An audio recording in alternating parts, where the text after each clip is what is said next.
Welcome to new TV Telugu. Andhra Pradesh రాష్ట్ర కొత్త ప్రభుత్వం కొలువు తీరింది.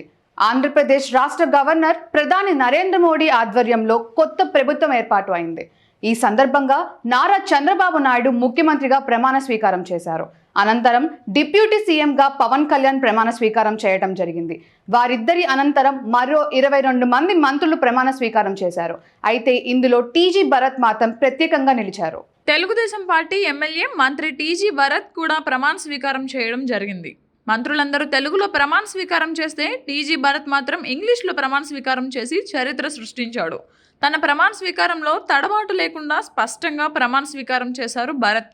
టీజీ భరత్ బ్యాక్గ్రౌండ్ విషయానికి వస్తే ఆయన సామాజిక వర్గం వైశ్య సామాజిక వర్గం నుంచి ఒకరికి ఛాన్స్ ఇవ్వాలనే నేపథ్యంలో యంగ్ లీడర్ టీజీ భరత్కు అవకాశం కల్పించారు చంద్రబాబు నాయుడు.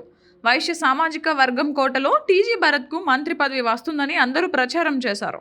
దానికి తగ్గట్టుగానే టీజీ భరత్కు అవకాశం కలిసి వచ్చింది. అయితే ఆయన తండ్రి టీజీ వెంకటేష్ బీజేపీ పార్టీలో చేరినప్పటికీ కర్నూలు నియోజకవర్గంలో పార్టీ కోసం చాలా కష్టపడ్డారు భరత్.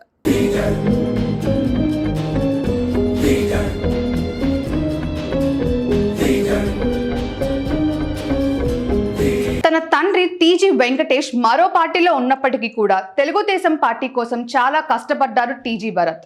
అంతేకాకుండా సేవా కార్యక్రమాలతో నిత్యం ప్రజల్లోనే ఉండేవారు. తెలుగుదేశం పార్టీ కష్టాల్లో ఉన్నప్పటికీ కూడా నారా లోకేష్ కు తోడుగా నిలిచారు. ఇప్పుడు మంత్రివర్గాల్లో చోటు సంపాదించారు.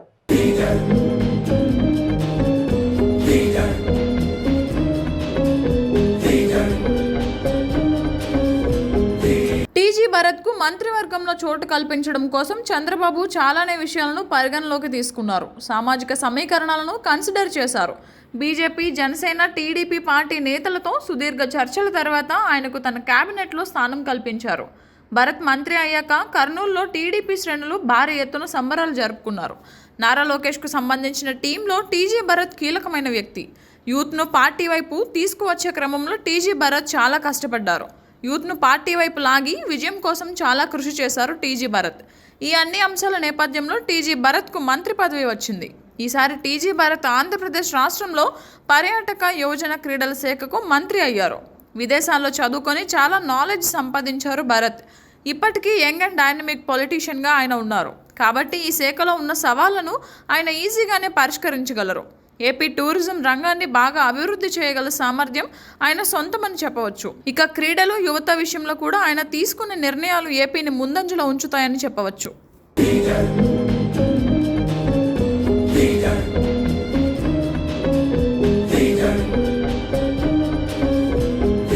కర్నూలు స్మార్ట్ సిటీ చేస్తానని, కర్నూలును శరవేగంగా అభివృద్ధి చేస్తానని, యువతకు ఉపాధి అవకాశాలు పెరగడానికి తన వంతు ప్రయత్నిస్తానని టీజీ భరత్ హామీలు ఇచ్చి ఈ ఎన్నికల్లో గెలిచారు. కర్నూలు జిల్లాకు రాష్ట్రంలో ఎంతో మంచి పేరు ఉన్నా ఇక్కడ ఆశించిన స్థాయిలో అభివృద్ధి లేదు. ఇది టీజీ భరత్తోనే సాధ్యమవుతుందని భావిస్తున్న కర్నూలు ప్రజలు.